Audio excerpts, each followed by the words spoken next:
Mendikti Saintek ini kan sebelumnya juga sudah pernah ada kasus dalam tanda kutip di internal kantornya, kemudian ada sempat di demo juga oleh karyawannya sendiri, kemudian belakangan juga ia juga didemo oleh mahasiswa terkait dengan kebijakan. Yang Anda baca seperti apa terkait dengan aksi unjuk rasa mahasiswa, kemudian selang 2 hari Presiden Prabowo mereshuffle Mendikti Saintek ini? Saya kira 3 hal ya, Mas Yasir. Pertama, kalau mau jujur, pencopotan Menteri Perguruan Tinggi dan Ristek ini tentu tidak bisa dilepaskan karena konflik awal ya antara Menteri dengan para ASN di Kementerian Tinggi dan Ristek. Itu yang kemudian sepertinya menjadi catatan tebal betapa sang Menteri ini memang sudah sedari awal sudah menimbulkan kontroversi dan sesuatu yang menjadi polemik, dan tentu itu akan merusak citra pemerintah. Yang kedua, tentu tidak terlepas dari blunder politik yang disampaikan terkait dengan efisiensi anggaran.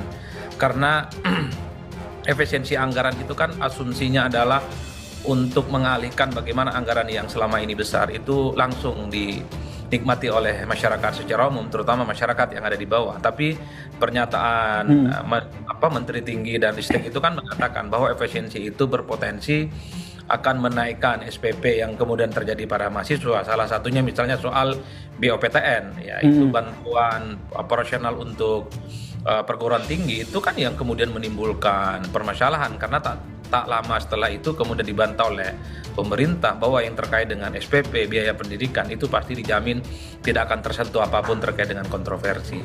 Nah, yang ketiga, kalau mau jujur, ini tentu tidak ada resistensi yang berlebihan kalau sang Menteri Perguruan Tinggi dan Ristek ini diganti.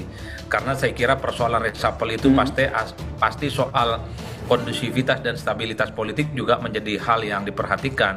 Karena kalau ada reshuffle menimbulkan resistensi, menimbulkan kegaduhan, tentu ini tidak bagus untuk suasana bagaimana stabilitas politik pemerintahan di masa-masa yang akan datang.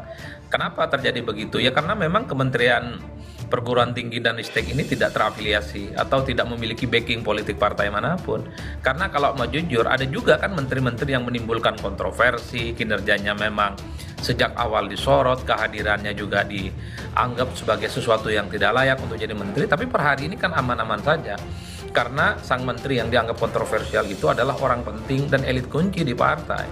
Oleh karena itu, sepanjang ukuran reshuffle kabinet itu kita menjadikan hal-hal yang sifatnya normatif, maka hal-hal yang sifatnya elit juga menjadi pertimbangan serius. Oleh karena itu saya selalu menyimpulkan, bicara tentang reshuffle kabinet pasti memang ukurannya kinerja, tapi kalau kinerja itu dikaitkan dengan menteri yang ada kaitannya dengan partai politik, rasa-rasanya itu tidak kena, Mas.